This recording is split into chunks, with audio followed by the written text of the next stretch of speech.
नमस्कार दोस्तों। Donald Trump ने कसम खा ली है कि वो भारत के खिलाफ काम करेगा and he is planning something huge against India. ये एक हरकत नहीं है जो डोनाल्ड ट्रंप ने हमारे खिलाफ किया हो।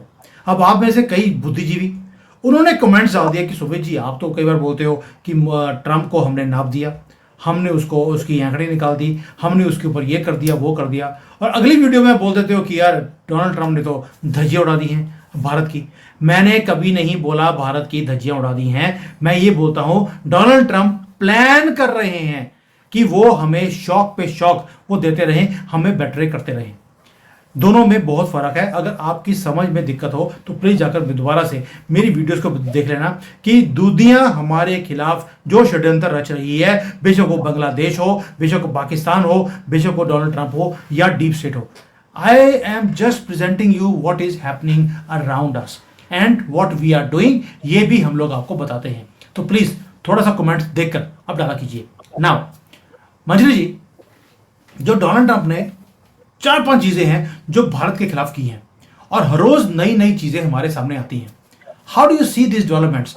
क्या डोनाल्ड ट्रंप हमें सिर्फ ट्रेड डील को साइन करवाने के लिए ये सारे टूल्स को यूज कर रहा है या वाकई में उसने डीप स्टेट के सामने सरेंडर कर दिया? ट्रम्प अपनी सेकंड पारी खेल रहे हैं। तो जैसा हमने शतरंज में देखा है, एक पार्टी होती है जो व्हाइट की होती है, एक पार्टी होती है ब्लैक की होती है, और दोनों उसी एक बोर्ड पे होते हैं। ऐसे ही व्हाइट एंड ब्लैक दोनों अमेरिका में है। अब तक ट्रम्प ने अपने आप को 90 दिन दिए थे, या ट्रम्प को 90 दिन दिए गए थे। तो 90 दिन उन्होंने अपना चला पॉजिटिव गेम खेला। जो कुछ भी है टैरिफ वैरिफ लगा करके उन्होंने यूएस इकोनॉमी को रिवाइव करने की कोशिश की। क्यों? क्योंकि उनका सबसे बड़ा प्रॉब्लम उनकी जीडीपी से 130% ज्यादा उनका डेब्ट है। और ये डेब्ट अगर नहीं देते हैं तो जिसका पैसा हो आपने लिया होता उसके उसकी बात आपको माननी पड़ती है। इनको 90 दिन मिले, इन्होंने जो कुछ भी किया, पूरा डेब्ट संभव ही नहीं था कि ट्रम्प दे पाए। तो अब ब्लैक पार्टी चल रही है। अब ब्लैक पार्टी क्या कर रही है? वो ट्रम्प और मोदी मिल जाएं, या ट्रम्प और पुतिन मिल जाएं, या ट्रम्प मोदी पुतिन और नेतन्याहू मिल जाए। हम इस क्वाड की बात बहुत दिनों से करते आ रहे हैं। नेतन्याहू, सब लोग कह रहे हैं कि बहुत छोटे देश के, लेकिन एक इजरायलियों का कब्जा जो है इस पे अमेरिका पे बहुत है। Secondly, they are the implementation party. जो कुछ भी आपने बनाया है उसको गाजा में वो इम्प्लीमेंट करके दिखा रहे हैं, और सफलतापूर्वक इम्प्लीमेंट करके दिखा रहे हैं। तो दैट बिकम्स मोर। पॉलिसी एक चीज होती है, इम्प्लीमेंटेशन दूसरी चीज होती है। जो पॉलिसी को सफलतापूर्वक इम्प्लीमेंट करते that person is a king. तो ये कॉड है। अगर ये कॉड सफलतापूर्वक बना रहे तो सबसे ज्यादा नुकसान डीप स्टेट को पहुंचेगा, क्योंकि तब क्या होगा, वर्ल्ड वर्सेस डीप स्टेट हो जाएगा। और वो डीप स्टेट के लिए सबसे अच्छा है कि अमेरिका एटलीस्ट उसके साथ है। तो अभी जो घोड़े चले जा रहे हैं वो इस तरीके से चले जा रहे हैं, या बाजी चली जा रही है कि भारत को सराउंड कर दो। तो भारत को सराउंड करने के लिए पाकिस्तान और बांग्लादेश दो देशों को आपको मजबूत करना होगा। अगर आपने गलती से चाइना को मजबूत कर दिया तो बहुत भारी पड़ेगा। ठीक है। तो अब जो चीज हो रही है वो अमेरिकन प्रैक्टिस जो म्यांमार में है, जो बांग्लादेश में है, और जो पाकिस्तान में इनको इम्प्रूव किया जा रहा है। मालदीव आप कर नहीं सकते, मॉरिशस आप कर नहीं सकते, श्रीलंका आप कर नहीं सकते, भूटान आप कर नहीं सकते, नेपाल आप कर नहीं सकते। ये जो बाउंड्रीज हैं इनके ऊपर आप एक्ट नहीं कर सकते। तो आपके पास तीन पार्टीज हैं, म्यांमार, बांग्लादेश और पाकिस्तान। इसको इम्प्रूव करने के लिए, इसको एम्पावर करने के लिए बहुत कोशिश की जा रही। म्यांमार एज इट इज बहुत कल्चरली भारत के सिमिलर है, तो वहां पर आपको क्या करना होगा, फ्रिंज एलिमेंट लेना होगा, वो रोहिंग्या से। बांग्लादेश में सब कुछ है, लेकिन आपका एक इन्फ्लुएंस बांग्लादेश आर्मी पे है। क्यों? क्योंकि आपकी जो सैन्य क्षमता है उसको बांग्लादेश की आर्मी बहुत अच्छी तरीके से समझती है कि अगर कुछ भी गड़बड़ होता तो मुझे इंडियन आर्मी फेस करनी पड़ेगी। उस बंदे को मालूम है कि वो पॉसिबल नहीं है, जब उससे बड़ी आर्मी, उससे बड़ा देश, आ, वैसे देखा जाए तो आसिम मुनी नहीं झेल पाया, ये नहीं झेल पाएगा। तो he is trying to subdue, he is saving his neck. I won't say कि उसकी लॉयल्टी भारत के साथ है, उसकी अपनी गर्दन फंसी हुई है, वो पूरी कोशिश कर रहा है कि अपनी गर्दन बचा ले। तो वो क्या कर रहा है, यूनुस को हटाओ ताकि डीप स्टेट की पकड़ हटे। और अमेरिका को वहां पर एक क्रिस्टियनिस्तान चाहिए, उसके लिए जो है अमेरिका कॉक्स बाजार के पास बैठा है। कॉक्स बाजार के पास एक कारण, क्योंकि वहां पे सेंट मार्टिन आइलैंड है जो उन्हें अपने ऑपरेशन के लिए चाहिए। दूसरा, वहां पर रोहिंग्या की सबसे बड़ी बस्ती है। और वहां पर ये रोहिंग्या को ही एम्पावर कर रहे हैं। अब रोहिंग्या को एम्पावर करने से क्या होता है, वो म्यांमार के साथ थ्रू मणिपुर और आदि रास्तों से भारत में घुसेंगे, and they will traffic the drugs and the arms. और जो कुछ भी एंटी इंडिया एक्टिविटी के लिए सामान चाहिए, वो रोहिंग्या नेटवर्क के थ्रू पहुंचाया जाएगा। अब रोहिंग्या मूव कैसे करते हैं, वो मूव करते हैं मस्जिद मदरसा इनके थ्रू। ये सड़क पर नहीं आते, ये इनका जंगल टू जंगल भी मूवमेंट होता है, क्लोज बस मूवमेंट होता है। और कई बार तो ये भी आया, कंटेनर में भी इनको भर के भेजा जाता है। जितने पहुंच गए उतना अच्छा, कोई बात नहीं, नहीं पहुंचे तो, क्योंकि देर इज नो अकाउंटेबिलिटी कि इनका जिंदा पहुंचना जरूरी है। तो ये सारी चीजें इस तरीके से वो मूवमेंट करा रहा है वाया ईस्ट पाकिस्तान, जिसको हम बांग्लादेश कहते हैं, वो वापस ईस्ट पाकिस्तान के लेवल पे आ चुका है। अभी हमने फरवरी में देखा था कि पाकिस्तान की आर्मी वहां पर आई थी और इन लोगों के बीच में कुछ डील्स हुए। तो नेचुरली फरवरी में हमने ये भी देखा कि पहलगांव की फिर से बहुत अच्छी डिजिटल पिक्चर्स निकाली गई है उसी एरिया की जहां पर अटैक हुआ है। तो उससे रिलेटेड उनको मालूम है मोदी रिटेलिएट करेंगे अगर पहलगांव में हम कोई एक्शन करेंगे, उसकी तैयारी चल रही थी। हमास स्टाइल था, हमास के लोग पाकिस्तान में भी दिखाई दिए, पीओजेके में भी दिखाई दिए और यहाँ बांग्लादेश में भी दिखाई दिए। वही लोगों के बीच में सामान खड़ा करो, अब जो भी इक्विपमेंट है, और भारत के ऊपर हमला करो। अगर भारत ने रिटेलिएट किया तो जैसे पैलेस्टीनियंस रोते हैं वैसे हम रोएंगे। तो ये है बांग्लादेश चैप्टर जिसको वो किया जा रहा है। क्रिश्चियनिस्तान की बहुत 1948 से मांग चल रही थी। जब आपने मुस्लिम के नाम पर दो एक देश दे दिया तो वो था कि क्रिश्चियंस है उनके लिए भी एक टेरिटरी दे दो। तो वो जो नॉर्थ ईस्ट में कन्वर्जन स्टॉप कराया गया है थैंक्स टू नेहरू, कि हिंदू वहां जा नहीं सकते थे और मिशनरीज को पूरी छूट थी। तो बेसिकली इसकी तैयारी पूरी थी, वो बात अलग है कि आरएसएस ने पूरा कन्वर्जन अच्छी तरीके से रोक दिया। अब आ जाते हैं वेस्ट पाकिस्तान पे जो मेनलैंड है इनकी। वहां पर ये क्रिप्टो करवा रहे हैं, क्रिप्टो से फंडिंग है, आईएमएफ से फंडिंग है। और एक बार फंडिंग मिल जाए तो पाकिस्तान एक ही चीज में इन्वेस्ट करता है, वो है एंटी इंडिया एक्टिविटी। उसके लिए उसे वेपन चाहिए और उसके लिए उसे जो है आतंकवादी चाहिए, सपोर्ट चाहिए। अब यहाँ पर इनको क्या, अजरबैजान ने इनसे लॉयल्टी प्लेस कर ली है। ये ईरान दोनों जने जाकर के, मतलब मुनीर और शाहबाज, चूहा और बिल्ली, टॉम एंड जेरी वहां होकर के आए। क्यों? अगर ये एंटी इंडिया वाला समय नहीं होता, ऑपरेशन सिंदूर जारी नहीं होता, तो मुनीर साहब अब तक शाहबाज शरीफ को उनके जोक्स के लिए खा चुके होते। पाकिस्तान में आर्मी कू करती है और प्रधानमंत्री लटका दिया जाता है। ये भुट्टो भी लटके थे और ये सारी चीजें बहुत कॉमन है। तो ये हो चुका होता। मुनीर इस समय क्यों से वो कर रहा है, क्यों? क्योंकि पहलगांव अटैक का वो मास्टरमाइंड और मोदी सरकार मुनीर को ढूंढ रही है। तो वो शहबाज शरीफ के कल्ले कल्ले चल रहा है, अकेले जाने की उसकी हिम्मत नहीं है। वो उसको लेकर के चल रहा है, थोड़ा मजाक शरीफ बना रहा है, वो उसको चुपचाप सह रहा है। Basically what they are doing, they are going in middle east collecting support, कि किसी तरीके से भारत के पेट्रोलियम अगर फर्दर कोई भी एस्केलेशन होता है, पाकिस्तान को सबसे ज्यादा जो चाहिए वो है पेट्रोल। उसके जहाज, उसके टैंक, कुछ भी उड़ नहीं पाएगा। आ, मतलब टैंक तो हम उड़ा देंगे ऑफकोर्स, लेकिन जहाज उसके नहीं टेक ऑफ कर पाएंगे अगर उसके पास पेट्रोल नहीं है। तो फर्स्ट दे वांट पेट्रोल, और वो भी उधारी पे, क्योंकि इनके पास पैसे नहीं है। अगर जो 3 बिलियन इनके पास आ रहे हैं, ये जो क्रिप्टो आ रहे हैं, इससे अगर ये पेमेंट कर देंगे तो हथियार कहाँ से खरीदेंगे? इनको ड्रोन्स भी चाहिए, लेटेस्ट वेपन चाहिए, टेक्नोलॉजी चाहिए, एयर डिफेंस चाहिए, सब कुछ चाहिए। अब अमेरिका को एक दिक्कत डीप स्टेट को ये भी है कि वहां पर भी इन्होंने कुछ एयर डिफेंस सिस्टम अपना लगाया हुआ था पाकिस्तान का में। जो हमारी ब्रह्मोस है उसकी स्पीड काफी है, तो इससे पहले वो कैच करते, रिपोर्ट करते, दे गॉट शॉट डाउन। जो हमारे एक ड्रोन है जो रेडार के ऊपर राफाल होने का एहसास देते हैं, वो ड्रोन इनको डिच करने में काफी सफल हुए। तो जो टेक्नोलॉजी है भारत की, उसको इन्होंने बहुत अच्छी तरीके से झेला। तो उसकी काउंटर टेक्नोलॉजी ये लेने जा रहे हैं, और काफी चीजों की काउंटर टेक्नोलॉजी है। ये एस्केलेशन आगे बढ़ रहा है और इसके ऊपर अमेरिका का बहुत प्रेशर है, क्योंकि अभी आपने सुना सब लोग यही कह रहे हैं, पाकिस्तान कह रहा है we have done the dirty work of America, और अमेरिका क्या कह रहा है कि they are very important strategic partner. अब भारत और पाकिस्तान में अमेरिका ने पाकिस्तान को क्यों चुना? वर्ल्ड वॉर 2 के बाद मैं कहती हूँ दुनिया की बंदरबांट शुरू हुई।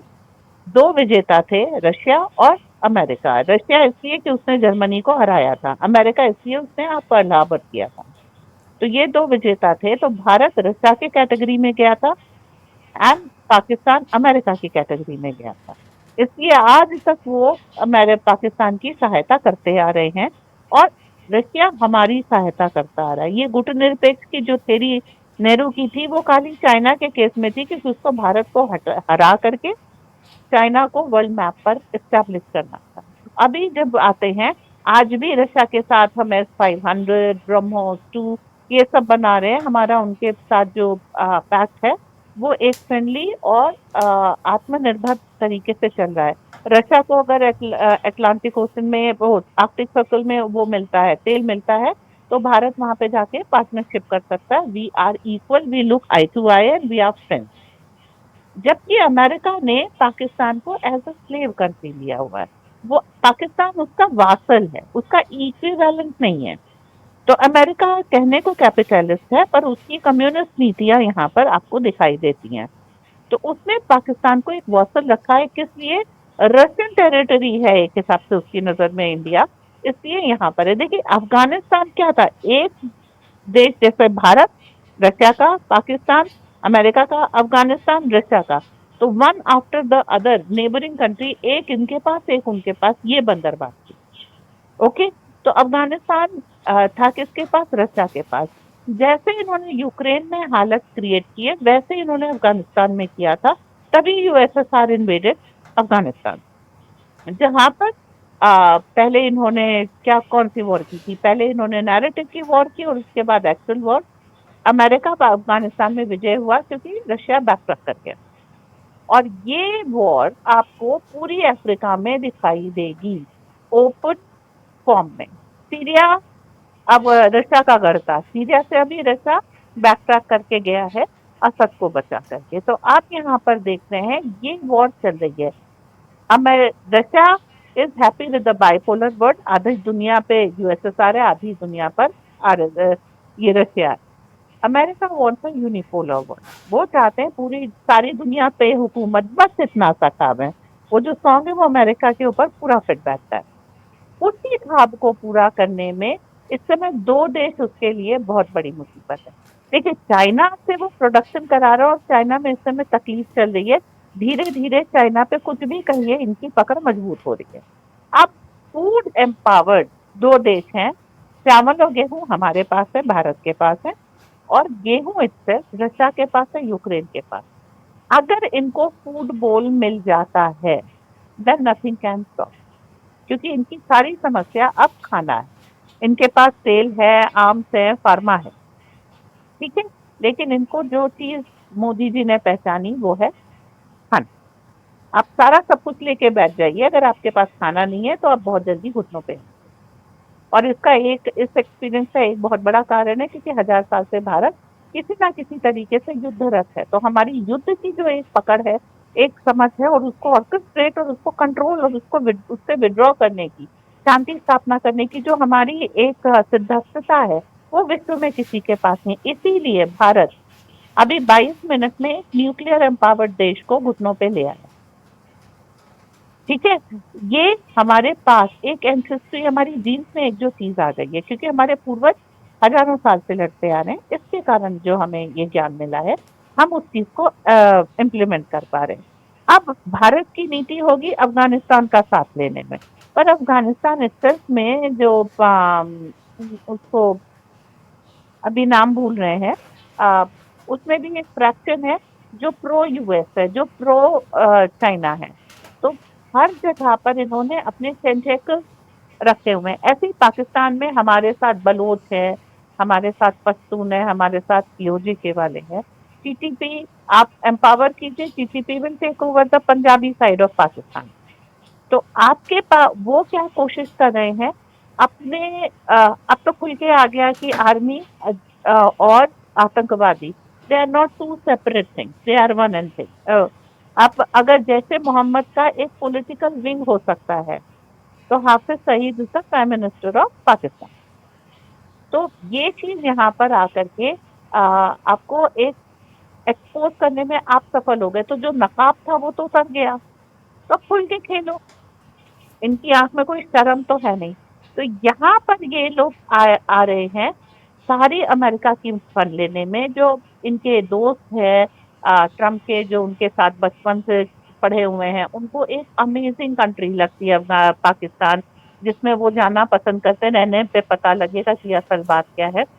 बट इसको एम्पावर इसलिए किया जा रहा है ताकि ये बंदा किसी तरीके से ईस्ट और वेस्ट दो तरफ से लड़ाई लगवा करके, यूनुस के साथ ये बैठा हुआ था, बांग्लादेश और पाकिस्तान की तरफ से लड़ाई लगा के भारत के बीच, भारत के अंदर भी काफी सारे लोग हैं जो एंटी इंडिया गतिविधि के लिए जानने जाते हैं, तो वो करके हम भारत के ऊपर कब्जा कर लें।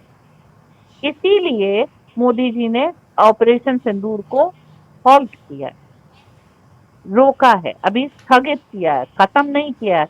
वो कहते हैं ना पिक्चर इंटरवल है अभी। तो इंटरवल इसलिए लिया है कि अगर अंदर से लोग खाली नहीं होंगे, तो ये जो अंदर का खतरा है ये ज्यादा जानलेवा। हम दो तरफ तीन तरफ लड़ सकते हैं, लेकिन घर के अंदर अगर सिविल वॉर शुरू हो गए तो हमारे लिए बहुत डरावनी स्थिति होगी। तो देखिए, अगरतला से हम डिपोर्ट कर रहे हैं, जितने भी बांग्लादेशी हम डिपोर्ट कर रहे हैं, हम वेस्ट बंगाल साइड से हम नहीं रिपोर्ट कर पा रहे, और Mamata suddenly all of a sudden वापस जो है ऑपरेशन सिंदूर के विरोध में बोल रही है और गाने वाने गाती हुई आपको दिखाई दे रही है। He is activated because West Bengal का जितना भी बांग्लादेश से निकलता लगता हुआ बॉर्डर है, उससे हम डिपोर्टेशन ना कर पाए। तो मोदी सरकार अगर राजस्थान से रोहिंग्या और बांग्लादेशी कलेक्ट कर रही है, तो वो अगरतला जा रही है और वहां से जो है कुड़ीग्राम के थ्रू इनको डिपोर्ट किया जा रहा है बांग्लादेश के अंदर, ताकि होम फ्रंट के ऊपर एक पकड़ रहे। बाहर की लड़ाई हम संभाल लेंगे, अंदर शांति रहनी चाहिए।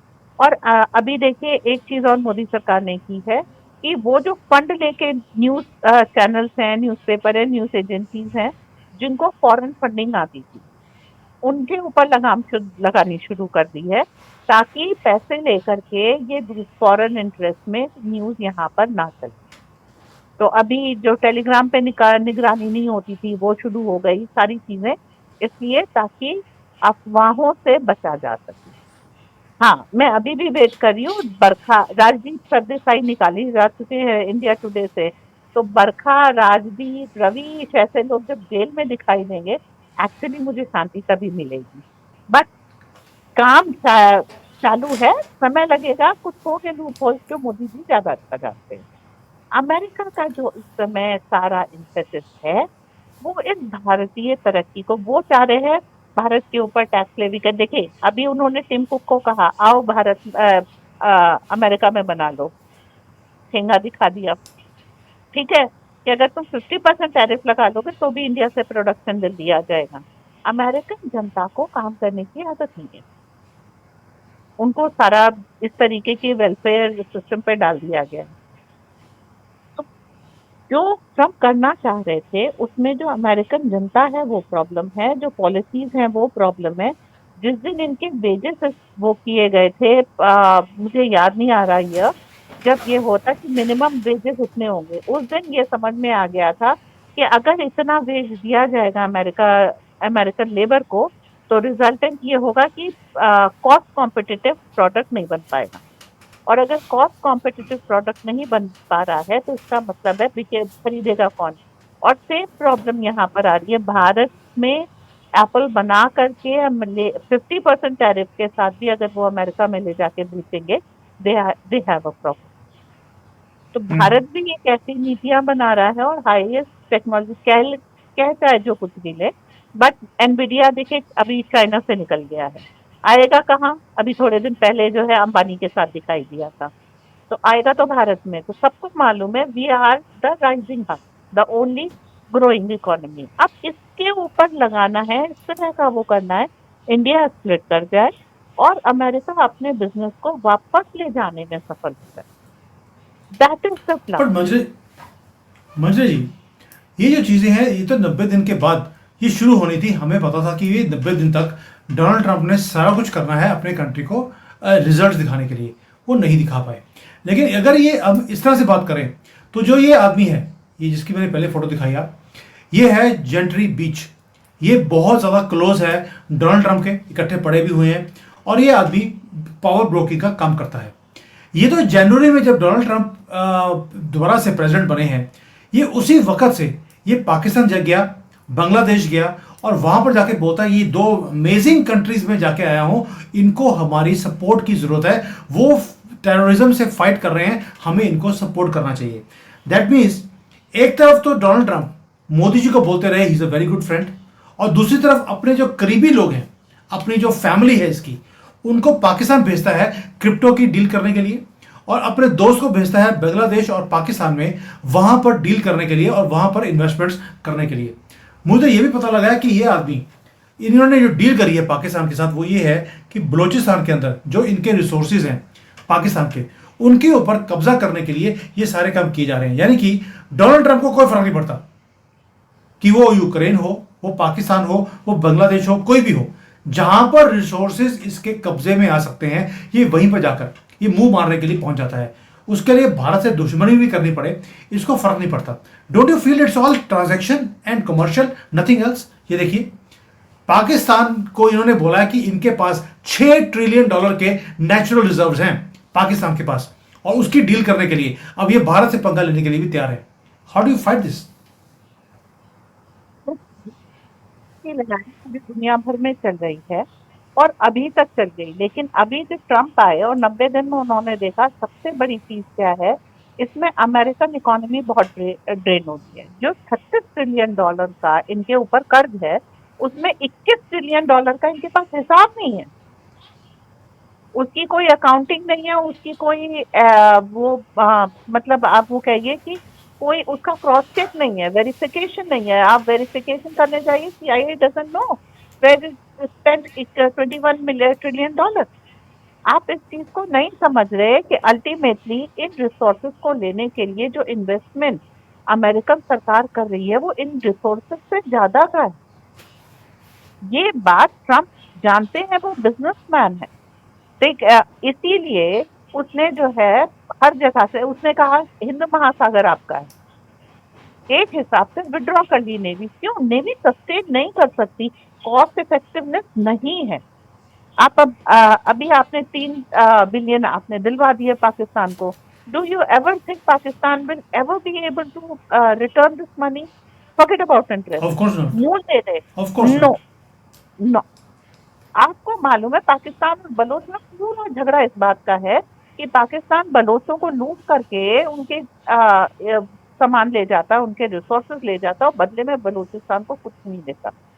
अमेरिकी जिस तरीके से अफगानिस्तान से लौट के गए हैं, आप ये बताइए क्या वो स्टेशन पाकिस्तान बलूचिस्तान तो अमेरिकी कब्जे में 1947 से क्यों नहीं स्टैब्लिश कर लिया?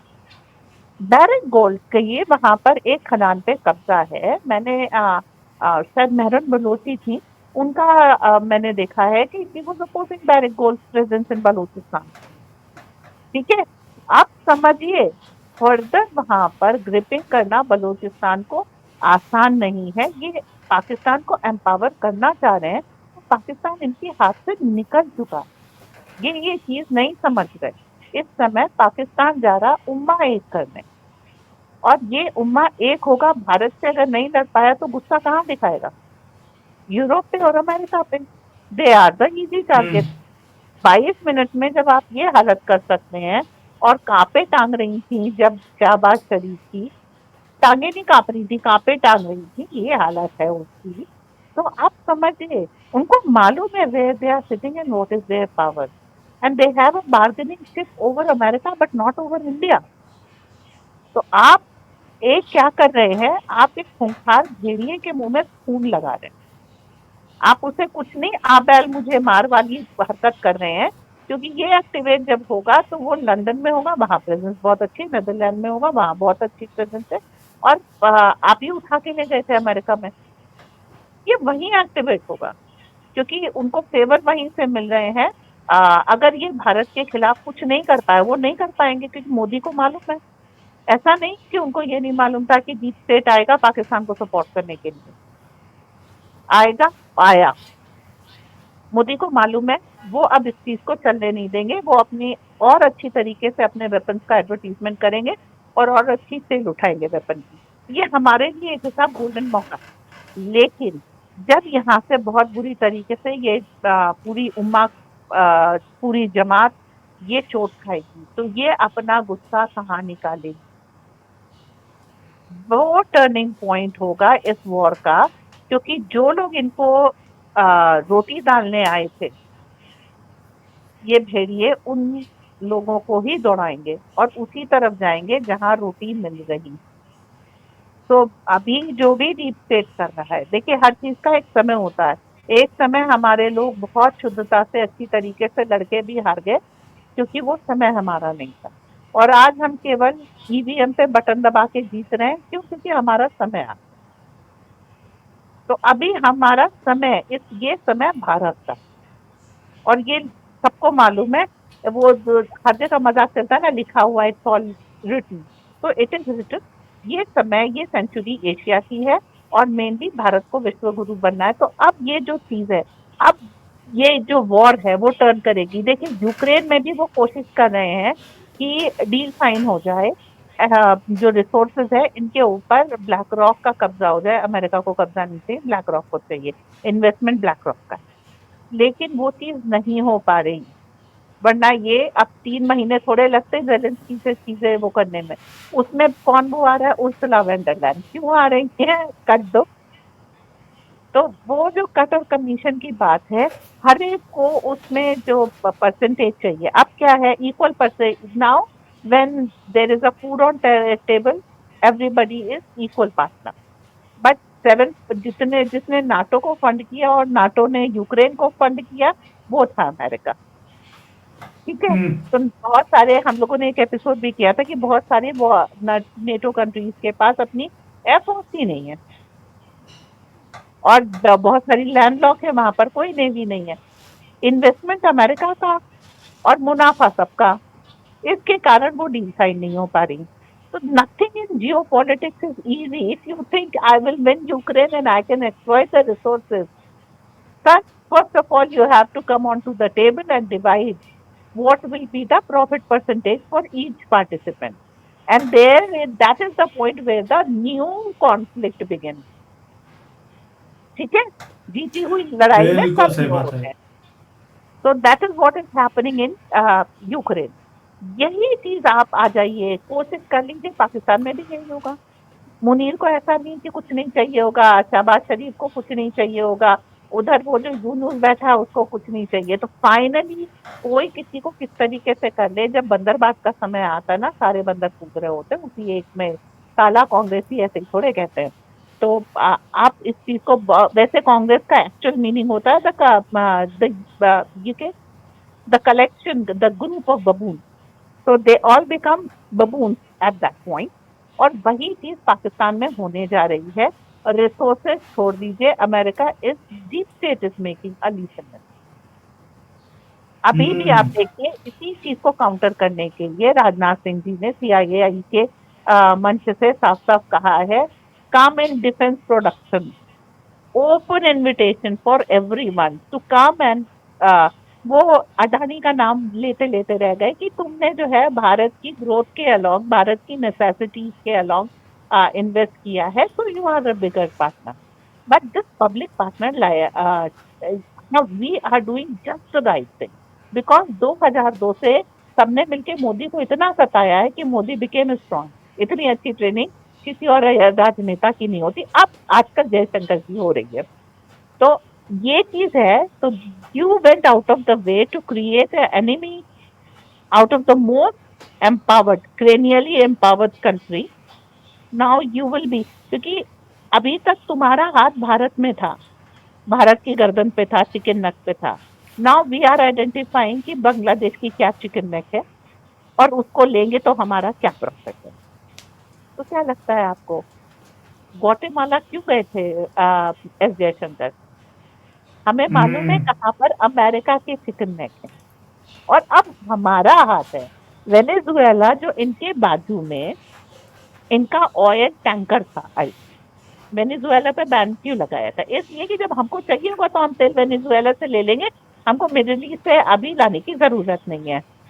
तो वेनेजुएला ये मादुरो को किसने एस्टेब्लिश किया है? बिकॉज अमेरिकन मशीनरी 1.5 साल तक लगी रही मादुरो का इलेक्शन कैंसिल कराने के लिए, और उसके बाद फिर जब इलेक्शन हुए, मार्जिनल विन है लेकिन मादुरो फिर से जीत गए। तो आप समझिए, तो वहां पर मादुरो जीते हैं कि एस जयशंकर जीते हैं, ये देखने वाली बात है। हम्म। ठीक है, तो आप ये देखिए, ये जो डाल डाल पात पात किए, अब अमेरिका के बगल में एक आइलैंड है क्यूबा। क्यूबा किसके बंदरबांट में किसके हिस्से आया? रशिया के। तो आप ये देखिए कि रशिया के लिए वहां आकर के बैठना आसान है। हाँ, इसीलिए Donald Trump was like Canada is the 51st state, और भारत कर सकता था इस चीज को रिकॉग्नाइज, हमने नहीं किया। हम्म। कनाडा उस समय एंटी इंडिया हुआ पड़ा था, क्यों? Because we can not give American deep state access to the Canadian property. बहुत सारे गेम है छोटी छोटी चीजों में। यस, हम अमेरिका के साथ है, लेकिन कितने मुद्दों पे ये हमें बताना बाकी है। तो ये जो चाल चल रहे हैं, और आप एक चीज याद रखिए, डोनाल्ड ट्रम्प, अक्सर क्या होता है, when you want to hit a person and you can not hit the person, you hit the nearby circle of the person. तो ये जो बीच साहब है, वो डोनाल्ड के सर्कल में थे, एंड इसको डीप स्टेट ने अपना एजेंट बना लिया। अब क्या है, ट्रस्टवर्दी है ट्रम्प का, और उसका फंड रेजर है। इलेक्शन में fund raiser is most important, बाकी या सारी नीति गई बाढ़ में। तो पैसे नहीं है तो इलेक्शन नहीं जीत सकते। तो इस बंदे को ट्रम्प इसलिए साथ रख रहे हैं, और इस बंदे को अगर डीप स्टेट ने डबल एजेंट बना दिया है, तो जितना डर्टी वर्क है वो इसी बंदे से कराया जाएगा। क्यों? क्योंकि इस अकेले को, बाकी सारे सबको डोनाल्ड ट्रम्प निकाल सकते हैं, but the fund raiser can not be kicked out. Okay, very true, very true. तो ट्रम्प के पास भी जो उनको करना है, जब उनका मौका आएगा 3-4 महीने बाद, देखो पारी बदली जा रही है। एक ये एक्सपेरिमेंट भी यूपी में हुआ था, जो कि 6 महीने आप मुख्यमंत्री, 6 महीने हम मुख्यमंत्री। ठीक है, तो अभी ये चल रहा है, 3 महीने ट्रम्प का पीरियड था, 3 महीने डीप स्टेट का। हो सकता है फिर ये 3 महीने पूरे होने के बाद ट्रम्प का पीरियड हो जिसमें ट्रम्प वोट कर हो। तो अभी डोजे से वो निकल के गए एलॉन मस्क, वेट, या विवेक रामास्वामी कहीं नहीं गया है, he is still in the picture, he might come back. Yes, और हु नोस, हु नोस। यानी कि मंजरी जी, जो दिखता है कि ट्रम्प एंटी इंडिया है, वो एंटी इंडिया नहीं, he is India is being played by some other factors also, जो चाहते हैं कि इंडिया को प्ले किया जाए। डोनाल्ड ट्रम्प एक डील चाहते हैं भारत के साथ, भारत इतनी आसानी से डील दे देगा ऐसा दिखता नहीं है। और भारत ने दो काम करे जो लोगों को समझने की जरूरत है। एक, आपने प्राइवेट सेक्टर को बोल दिया आप स्पेस में और हथियारों में, आर्म्स एंड एम्यूनिशन में और स्पेस में आप एंटर कीजिए। This is the time to make money from arms and ammunition. अब हम इंपोर्ट नहीं, हम एक्सपोर्ट करेंगे और अपनी जरूरत भी हम पूरी करेंगे।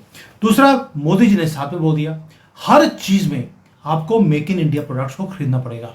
जितना हम आत्मनिर्भर होते रहेंगे उतना हम ग्लोबल साउथ के साथ ट्रेड को बढ़ाते रहेंगे। हमारी जो सप्लाई चेन्स हैं वो इंटीग्रेट होती रहेंगी 130 जो साउथ की कंट्रीज हैं उनके साथ। यूएसए अगर बांग्लादेश जिसको कंगलादेश बोला जाता है और भिखारिस्तान जिसको पाकिस्तान बोला जाता है, इनके साथ ट्रेड डील्स करना चाहता है, बड़े शौक से कीजिए। आप दो कंट्रीज के साथ ट्रेड डील कीजिए, हम 130 कंट्रीज के साथ ट्रेड डील करेंगे। वहां पर हम अपने सामान को भी बेचेंगे, अपने हथियारों को भी बेचेंगे। तो हमारी लाइन बिल्कुल क्लियर है, चॉइस डोनाल्ड ट्रंप के पास है, किसको वो चूज करना चाहता है। अगर आप रिसेंटली देखेंगे तो उसने पूरी दुनिया से पंगा लिया हुआ है। चाइना से पंगा है, उधर से आपका कनाडा से पंगा है, यूरोप से पंगा है, इवन की जो साउथ अमेरिकन कंट्रीज हैं उनके साथ पंगा है। अफ्रीका वालों को ऑलरेडी आपने देख लिया, साउथ अफ्रीकन प्रेसिडेंट का उसने क्या हाल किया है। कोई ऐसी कंट्री नहीं है जिसके साथ उसने पंगा ना लिया हो। हाँ, जिससे रिश्वत मिल जाती है प्लेन मिल जाते हैं फ्री में, उनके साथ रिलेशन अभी ठीक है, लेकिन ये प्लेन 2-3 महीने में उसका फतूर उतर जाएगा, उसके बाद उनसे भी लड़ाई इसकी शुरू होने वाली है। यानी कि पूरी दुनिया से इसने लड़ाई लिया हुआ है, भारत से भी लड़ाई है कि ट्रेड डील मेरे हिसाब से जैसे मैं चाहता हूं वैसी होनी चाहिए। मोदी जी मान जाए ऐसे उस डीएनए के, वो आदमी नहीं है। इसलिए जो पहले कमेंट कर रहे थे कि सर आप तो बोल रहे थे कि डोनाल्ड ट्रंप ये कर देगा वो कर देगा, कुछ नहीं कर सकता। He will not be able to do it because he is being played by deep state and time will tell. जैसे वजीर जी ने बोला, अभी 3 महीने डोनाल्ड ट्रंप के थे, अभी 3 महीने डीप स्टेट के हैं, उसके बाद पासा फिल पलट सकता है। बाकी 3 महीने में पाकिस्तान रहेगा नहीं रहेगा भाई, उसके ऊपर भी बहुत बड़ा क्वेश्चन मार्क है। So Majre ji, this was a very important video for people to understand कि there is something shocking which is happening in our backyard and Donald Trump नहीं, deep state is planning something huge against India. अब वक्त बताएगा कि कौन जीतेगा, Donald Trump, deep state या Modi ji. Will wait for something huge happening in favour of Bharat, क्योंकि उसी में हमारा इंटरेस्ट है। So thank you so much for your time, thank you for your knowledge, for your sharing, and Jai Shri Ram.